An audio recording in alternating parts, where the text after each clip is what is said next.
Hello, everyone. Today we are going to talk about Envision holograms, part two.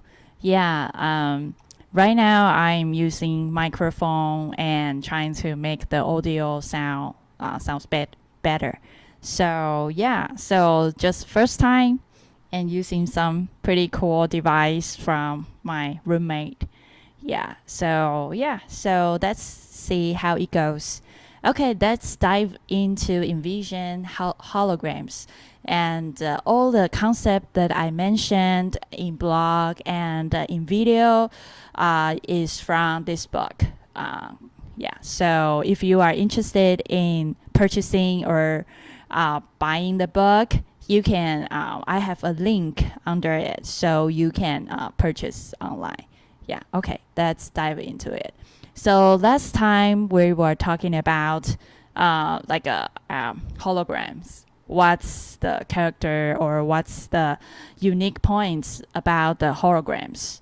Right now we are talking about like why designing hologram is so challenging compares to let's say web design, app design. It's totally different stories. I can summarize the whole chapter 2. It's more like before we were talking about when we talk about user experience, when we talk about app design, web design, we always talk about user experience. First, we need to create a user persona avatar, at least 3, right? And then we need to build like a character card, at least 3. And then we start thinking about, what types of person they are. For example, what's their age, and we make kind of like a persona which represent the group of people, and we choose one and kind of like dive into the personality, what type of brains the person use, and what types of like a car, what types of income he has or she has, or what types of brand he or she would like to use, or what types of software he would like to use. We just imagine the person and kind of like talk happily, and the designer will be inside a cocoon and talking about a persona. But as for holograms, everything becomes different. First, holograms is a real person size, like a real size inside your environment. It's totally different. And if you are in different rooms, the holograms will move around according to your room's arrangement. For example, I had a sofa behind me, and the holograms should know there's a sofa behind me, so he or the hologram cannot really walk through it. It should it should act like the holograms knows there's something over there, obstacles. So when designing holograms, it's totally different from designing web and mobile design, which requires like a pixel and inside windows or inside small screens. It's 2D flat.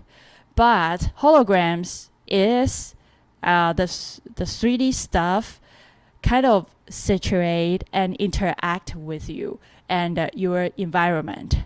And you interact with holograms through your voice control and through your body gesture, just like Kinect, Xbox Kinect. It was designed for game, but the author thinks that the Kinect, Xbox Kinect, is kind of like the milestone for hologram, because it requires you to use your voice to control the gesture, and it requires your whole body to interact with the story or the idea that creator create. So it's kind of like the preparation for the hologram. because hologram it requires more and Kinect it's more like it's the device that hologram requires. Yeah, so that's the overall overview about this chapter. And I really enjoyed this book because this book talks really deep about holograms. So why hologram design is so challenging is because we have high expectations about holograms. For example, like when we see Iron Man, right? Iron Man movie, we feels like wow, the the person just interact or switch little bit from the environment and he can see through I don't know, somewhere there's a projector and project the interface in the mid-air, and the Iron Man can kind of interact with that interface floating like a light, like a LED light floating on the air. So you can kind of interact with the design interface, and he can use like a voice control and body gesture. And holograms basically learn from the movie, like Iron Man and some other movies that we love, like pop culture. We've already had holograms should be like that, should be that easy to use, should be look super cool, and everything up to the air. So that's why we set really high expectations from those movies, from those comic books, from those books and TV shows. So that's why it makes hologram design, holographic design even harder and requires more knowledge or technology to support it, because we as a user, we already give the really high expectation for these types of device due to the contribution of our pop movies such as Iron Man, such as Minority Reports. Yeah. So yeah, and then as for interaction with the hologram, it requires projection. Yeah. And right now we still need a device.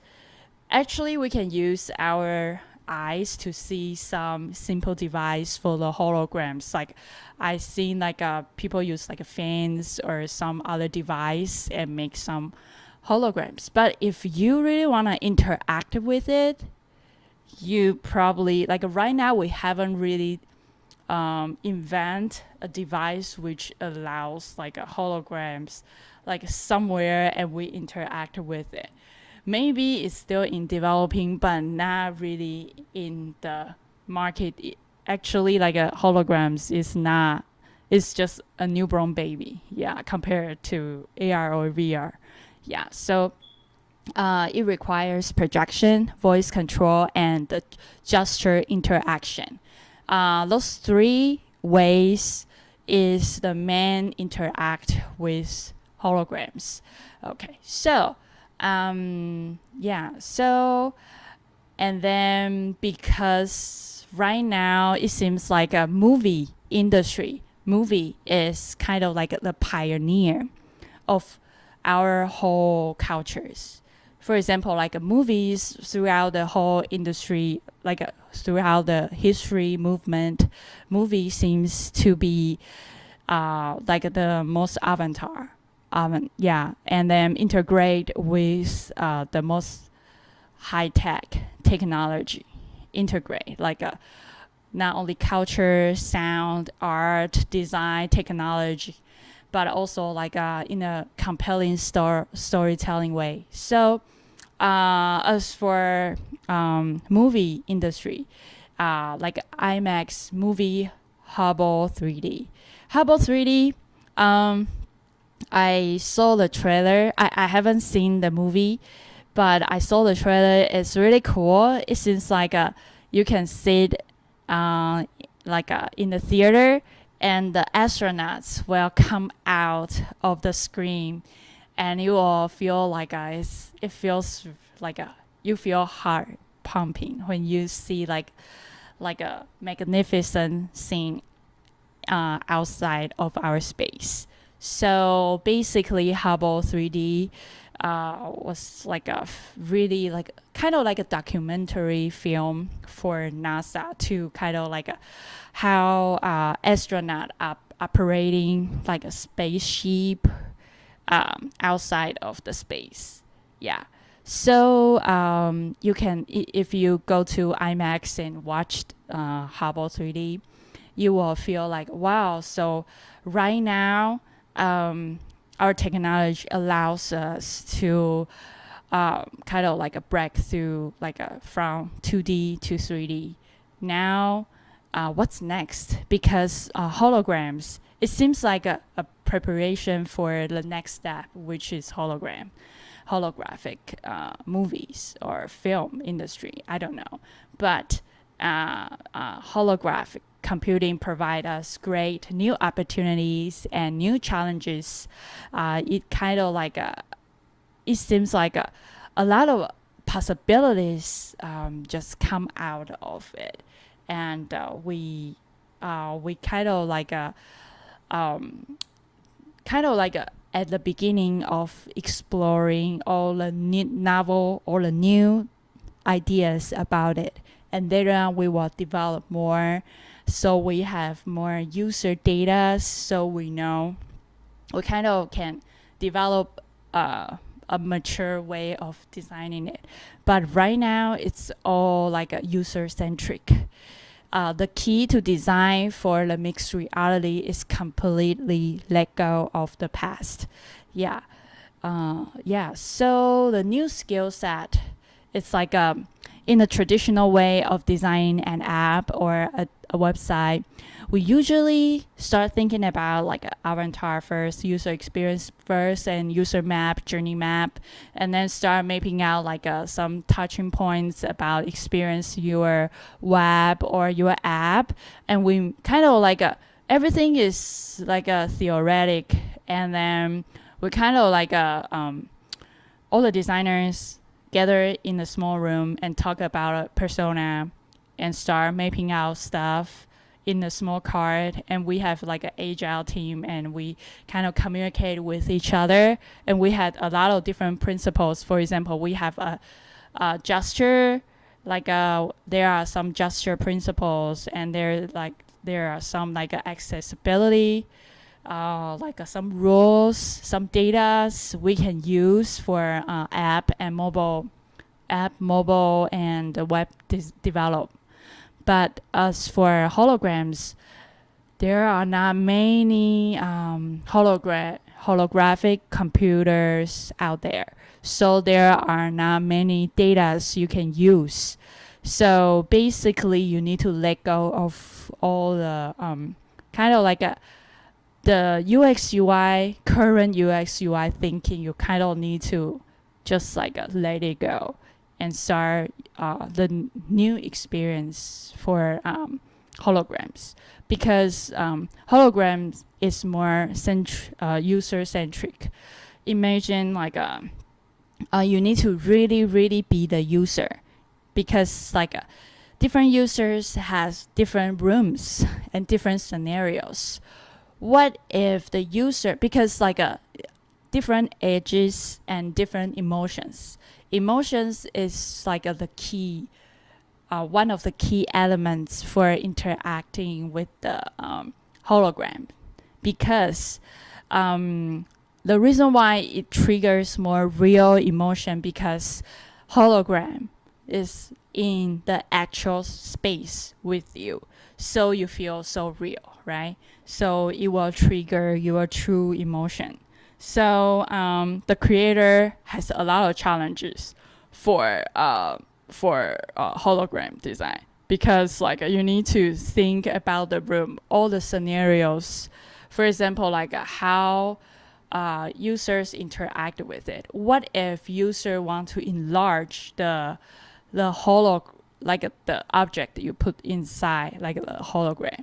If the user want to enlarge and larger than the room, right? There are so many unpredictable user interactions that you need to take into considerations. So it's not like if you want to learn holograms, yeah, those are the books you need to study, and you will be a good, or like memorize all the rules for holograms. You will be a great hologram designer. No, it's more like really, really user centric. Imagine you are the user, and there are a lot of different possibilities, and work closer with the user, not just like sit in a small room, talk to a bunch of designer, developer, and make an app, yeah, or make a hologram app. Yeah, it's more like working closely with the user. Yeah, so it's totally different from the conventional teaching about the design. It's more like just jump into and start experiment the holograms. Maybe in the future, probably after 10 or 20 years, we gather enough data to develop kind of theory or some types of rules, some kind of like disciplines. Then maybe there will be some books and everything will be mature. But right now, the author should suggest us to just dive in and start working really close to the user, because the user experience is you need to get more user experience, or you need to work closer to the users to achieve your goal in holograms. Yeah. And another one is spatial thinking. You need to think as 3D, it's not 2D. Yeah. So 2D, sometimes we need to like, oh, this pixel, that pixel, right? But as for 3D, it's like my front, my up, my down. Can I put my sofa above the ceiling? And how tall am I? And what am I going to what your user is going to interact inside the room with all the holograms you create? That's the key. And what's the emotion your users is going to have? And you need to take into consideration about all the small details, all the environments, so conditions, so you can come up with better solutions for holograms. Almost everything before this point in the history of user experience design has been all about designing and controlling what's behind the glass, which is windows, menus, icons, dialogue, and buttons, right? Now we find ourselves sharing physical space with this life-size digital object that can appear above, below, and behind you. That takes a cross metal pivot to start designing complete outside the glass and into your physical world.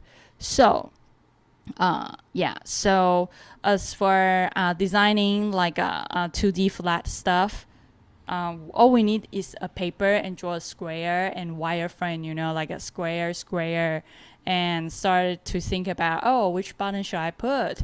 And as for responsive design, we need to think about what's the breaking points and how the screen shrink the size. But as for holograms, the possibility is unlimited. How can you integrate your physical space into the canvas that you have? And all the gestures, all the voice control, all the emotions that the user have inside this space is the controller. Yeah, you are basically the controller. It's not the screen, it's not the button, it's not anything. It's like my voice is my controller. My gesture, my whole body gesture is my controller. And my emotion is my controller as well. So how can this be the controller from behind the screen, from the glass level, 2D level flat, to the 3D you are the controller, then how can this this go? Yeah, right. And then let's see, like as for Kinect for Xbox, first introduced by Microsoft back in 2010. During that time, ultra high-tech Kinect sensor array both full body interaction and voice commands to Xbox console gaming experience without the need of extra controllers. So basically, this controller kind of opened up the new era for holographic design, because as for holographic computing, we need the voice control, we need the body control. So those two are the main key controller for the holographic computing. So Xbox, the Kinect for Xbox is the best, kind of like a milestone for the hologram design. So yeah, pretty much if you have if you can get the data from people's movement and the voice, then pretty much you can control the hologram. Yeah. So this device is kind of a milestone for hologram. And device require, so today it's like the scale, the position, the lighting, and the position relatives in this real world is really, really we need to be the device should be powerful enough to gather all the information instantly and send back to the device, so we can feel its instant feedback, and we can put our true emotion, and we can truly immerse ourselves inside the mixed reality. Yeah. Okay. So limited data. Okay. So data, because holograms is a really, really new device. Not many user has used it. I only used holograms for 1 or 2 times so far. The first time I went to Microsoft HoloLens, I think a few years ago, the kind of like a premium release hologram. HoloLens. So I start trying, and I feel like a little bit of limited, because I feel a little like it's a, imagine you are wearing a whole computer, the whole computer is the glass you are wearing, so it's pretty heavy actually. And then since it's kind of like a glass in front of your eyes, sometimes you can see through under your glass, so you can see the real world. So sometimes I will feel like it's not it's still in a developing stage, but in the future it might be better developed. Yeah. And then unlike many other design, holographic design needs to have a real people, your user, just next to you and ready to use it.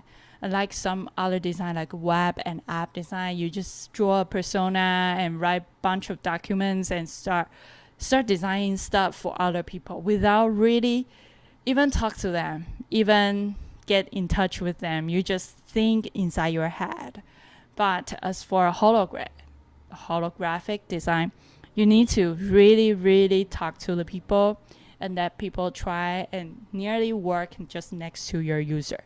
So be in the shoes of your user. So that's the really, really user-centric design. Yeah, without